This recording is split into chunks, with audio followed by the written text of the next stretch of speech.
John of the cross.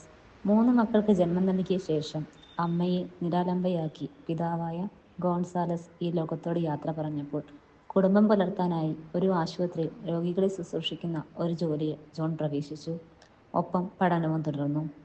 1553 ഒരു കർമ്മലിത്ത ആശ്രമത്തിൽ കഠിന പ്രായശ്ചിത്തവും ഉപവാസവും താപസ ജീവിതവുമായി ഒരു ആത്മായ സഹോദരനായി ജീവിതം ആരംഭിച്ചു. അവന്റെ ആത്മീയ ജീവിതത്തിലും ബുദ്ധിവൈഭവത്തിലും ആകൃഷ്ടരായ മേലധികാരികൾ 1867 അദ്ദേഹത്തിന് തിരുപ്പട്ടം നൽകി.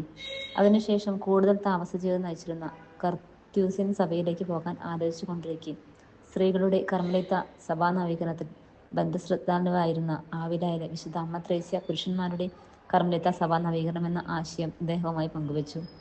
അങ്ങനെ കർമ്മലിത്ത നിഷ്പാദക സഭയുടെ ആദ്യത്തെ പ്രിയോരായി അദ്ദേഹം ചുമതലയേറ്റു. പക്ഷേ അദ്ദേഹത്തിന്റെ ചിന്തകൾ പാഷാണ്ഡതയായി ചിത്രീകരിച്ചുകൊണ്ട് അദ്ദേഹത്തെ സ്വന്തം സഭാംഗങ്ങൾ തന്നെ 9 മാസം വെളിച്ചം കടക്കാത്ത ഒരു ഇരുട്ടുമുറിയിൽ അടച്ചിട്ടു. പക്ഷേ ദൈവവുമായി താദാത്മ്യം പ്രാപിക്കാനുള്ള ഒരു സുവർണാവസരമായി അദ്ദേഹം അതിനെ മാറ്റിയെടുത്തു. അദ്ദേഹത്തിന്റെ സഹനജീവിതത്തോടുള്ള പ്രതിബദ്ധതയിൽ സംപ്രീതനായ യേശു ഒരിക്കൽ നേരിട്ട് പ്രത്യക്ഷപ്പെട്ട് എന്ത് സമ്മാനം വേണമെന്ന് ചോദിച്ചപ്പോൾ അദ്ദേഹം പറഞ്ഞുവത്രേ, സഹിക്കുകയും അങ്ങയെ പ്രതി നിന്ദിക്കപ്പെടുന്നതിൽ കൂടുതലൊന്നും എനിക്ക് വേണ്ട. തന്റെ കാരാഗൃഹവാസ സമയത്തും മറ്റും അദ്ദേഹത്തിന് ലഭിച്ച ആത്മീയ പ്രചോദനങ്ങൾ ആത്മാവിന്റെ ഇരുണ്ട രാത്രി, കർമ്മലമല കയറ്റം, സ്നേഹഗീതം, സ്നേഹജ്വാല തുടങ്ങിയ പ്രശസ്ത കൃതികളിലൂടെ അദ്ദേഹം ലോകത്തിന് സമ്മാനിച്ചു. അതിലെ ഗഹനമായ ദൈവിക ചിന്തകൾക്കുള്ള അംഗീകാരം എന്ന വണ്ണം അദ്ദേഹത്തെ കത്തോലിക്ക സഭയിലെ 33 വേദപാരംഗതരിൽ ഒരാളായി തിരുസഭ പ്രഖ്യാപിച്ചു.